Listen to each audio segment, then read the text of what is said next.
सुनील गव्हाणे आदरणीय शरदचंद्रजी पवार साहेब यांच्या विचारांवर निष्ठा ठेवून महाराष्ट्रातील विद्यार्थ्यांच्या प्रश्नासंदर्भात आम्ही सातत्याने कार्य करत असतो आणि आज या संमेलनाच्या निमित्तानं नॅशनल एज्युकेशन पॉलिसी या विषयावर परिसंवादात सहभागी होत असताना मला काही गोष्टी या ठिकाणी ज्या मांडायच्यात त्याच्या अगोदर एक दोन गोष्टी बेसिकली आपण सगळ्यांनी समजून घेतल्या पाहिजेत. देशातल्या किंवा राज्यातल्या बहुतांश वर्गाला हे लक्षात येत नाही, पण विद्यमान सरकार जे आहे, विद्यमान भारतीय जनता पक्षाचं जे सरकार आहे हे समाजातल्या उच्चवर्गीय आणि भांडवलदार वर्गाचं प्रतिनिधित्व करणारं सरकार आहे. आता उच्च वर्ग म्हणत असताना मला कुठलीही जात स्पेसिफिक अपेक्षित नाही, पण समाजातला तो एक जो आहेर वर्ग आहे की ज्याच्याकडे सगळं व्यवस्थित आहे, या वर्गाच्या हिशोबाने धोरणं करायची किंवा भांडवलशाही किंवा भांडवलदार वर्गाच्या हिशोबाने धोरणं करायची, अशा पद्धतीचं धोरण भारतीय जनता पक्षाच्या माध्यमातून राबवलं जातं. मात्र हे धोरण राबवत असताना जो नाहिरे वर्ग आहे किंवा जो समाजाच्या मूळ प्रवाहात मागे पडलेला वर्ग आहे त्याच्या हे लक्षात आलं नाही पाहिजे की आपण फक्त सरकार हे भांडवलदार किंवा उच्चवर्गीय लोकांसाठी काम करते. याच्यासाठी एक स्ट्रॅटेजी भारतीय जनता पक्ष किंवा त्याच्या विचाराची लोक या देशामध्ये वर्षानुवर्षे करत आलेले आहेत. आणि ती स्ट्रॅटेजी म्हणजे काय की कुठलीही गोष्ट समोर मांडताना ती जरा गोलगोल करून मांडायची. म्हणजे कुठलीही गोष्ट जर सांगायची असेल तर त्याला थोडासा मुलामा द्यायचा, काहीतरी वाढून चढून सांगायचं. तसंच थोडंसं नॅशनल एज्युकेशन न्यू एज्युकेशन पॉलिसीच्या संदर्भात देखील झालेलं आहे. न्यू एज्युकेशन पॉलिसी लागू करत असताना त्याचं धोरण मांडत असताना या ड्राफ्टमध्ये जे काही शब्द वापरलेत, होलिस्टिक अप्रोच आहे किंवा विद्यार्थी स्टुडंट सेंटर एज्युकेशन आहे किंवा आम्ही वोकेशनल म्हणजे स्किलला महत्त्व देतोय, विद्यार्थ्याला त्याच्या पद्धतीने विषय निवडण्याचं स्वातंत्र्य याच्यामध्ये दिलेलं आहे, किंवा सांगितलं जातं की ज्या पद्धतीने पहिलीपासून 12वी पर्यंत खरं तर एज्युकेशनचा फ्रेमवर्क, सिलेबसचा फ्रेमवर्क बनवला जायचा. आता तो त्याच्या अगोदर 3 वर्ष म्हणजे प्री प्रायमरी पासून LKG UKG पासून 12वी पर्यंत बनवला जाईल. तर त्याच्याकडे आम्ही लक्ष देणार आहे. मुलांना मध्यान्ह भोजन तर आता देतोय, त्याचप्रमाणे ब्रेकफास्टची योजना कशी करता येईल याच्यावर आम्ही फोकस करणार आहे, किंवा प्री प्रायमरीला पण मध्यान्ह भोजन कसं देता येईल ते बघणार आहे. अशा पद्धतीचे काही आपल्याला आकर्षित वाटतील किंवा समाजातल्या नाहिरे वर्गाला आकर्षित वाटतील अशा प्रकारची मांडणी या ठिकाणी केलेली आहे. AI आर्टिफिशियल इंटेलिजन्स मुलांना शिकवलं जाईल, technology based, technology driven education system या ठिकाणी असेल, वेगवेगळ्या शिक्षकांना आम्ही ट्रेनिंग देऊ, अशा पद्धतीने मांडणी केलेली आहे. पण या सगळ्या गोल आणि चांगल्या चांगल्या शब्दांच्या पाठीमागे जो छुपा अजेंडा भारतीय जनता पक्षाचा आहे तो 2 कॉन्सेप्टमध्ये मला असं वाटतं आहे की माझ्या सहकाऱ्यांनी सुद्धा वारंवार या ठिकाणी मांडली. एक म्हणजे स्कूल कॉम्प्लेक्स आणि दुसरी म्हणजे हायर एज्युकेशन इन्स्टिट्यूट. ह्या 2 ज्या गोष्टी आहेत म्हणजे क्लस्टर ऑफ इन्स्टिट्यूट्स, ह्या 2 गोष्टींच्या माध्यमातून खरं तर या देशामध्ये भांडवलदार वर्गाला जास्तीत जास्त नफा एज्युकेशन सिस्टीममधून कसा घेता येईल याचा प्रयत्न नॅशनल एज्युकेशन पॉलिसीच्या माध्यमातून केला जातोय. आणि दुसऱ्या बाजूला हे सगळं करत असताना समाजातला जो आहेर वर्ग आहे किंवा जो उच्चवर्णीय वर्ग आहे त्याला फारसं याच्यातनं इफेक्ट होणार नाही, पण जो इतर वर्ग आहे त्याला मात्र फार मोठ्या प्रमाणात इफेक्ट होणार आहे. तुम्ही जेव्हा एका बाजूला म्हणतात 2 पातळ्यांवर खरं तर विचार करू, एक शालेय शिक्षण म्हणजे प्री प्रायमरी टू 12वी आणि एक हायर एज्युकेशन, अशा 2 वेगवेगळ्या गोष्टीमध्ये हा ड्राफ्ट खरं तर बोलतो.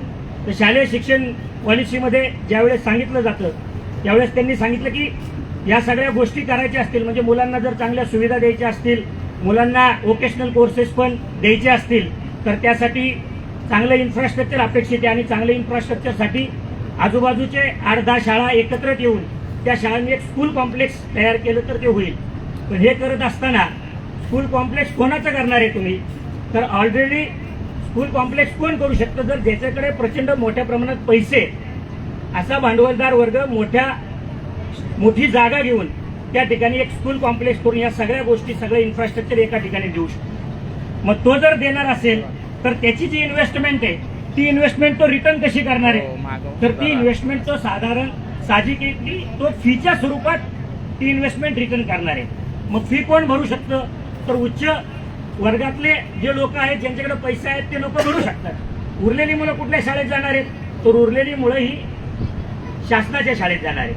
पण आता शासन काय म्हणते की न्यू एज्युकेशन पॉलिसी सांगते की शाळांचं क्लस्टर करा, म्हणजे 10-15 शाळा एकत्रित करा आणि एकाच ठिकाणी त्या सगळ्या मुलांना बोलवा आणि तिथं त्यांचं एज्युकेशन करा.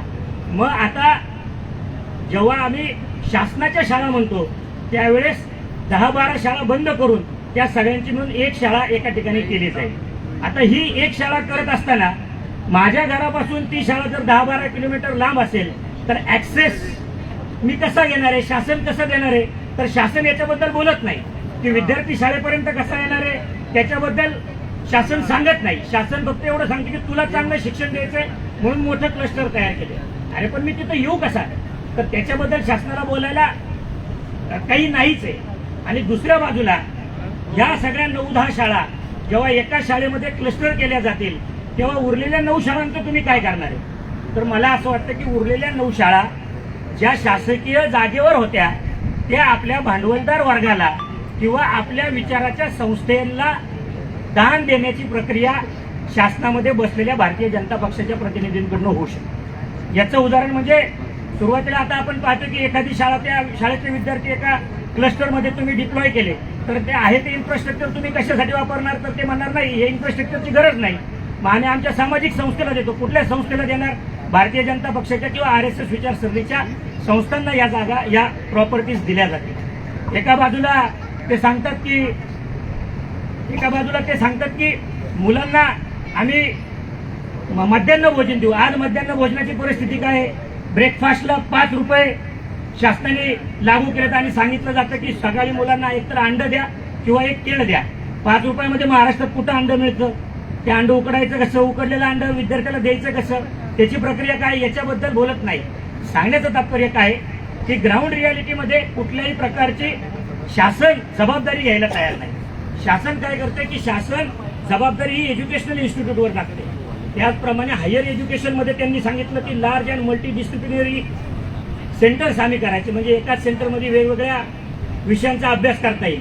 पण हे करत असताना तुम्ही कॉलेजला ऑटोनॉमस करणार, म्हणजे त्या कॉलेजचं अकॅडमिक कोण ठरवणार? तर ते कॉलेजेस ठरवणार. त्या कॉलेजची फी कोण ठरवणार? तर ते कॉलेजेस ठरवणार.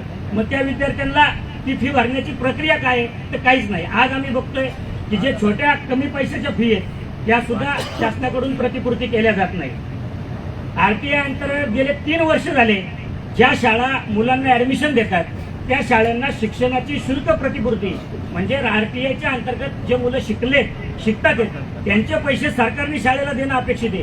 सरकार 3 वर्ष झाले देत नाही. परवा शाळांच्या संस्थाचालकांची मिटिंग झाली आणि त्यांनी सांगितलं की यावर्षी आम्ही RTI लागू करणार नाही.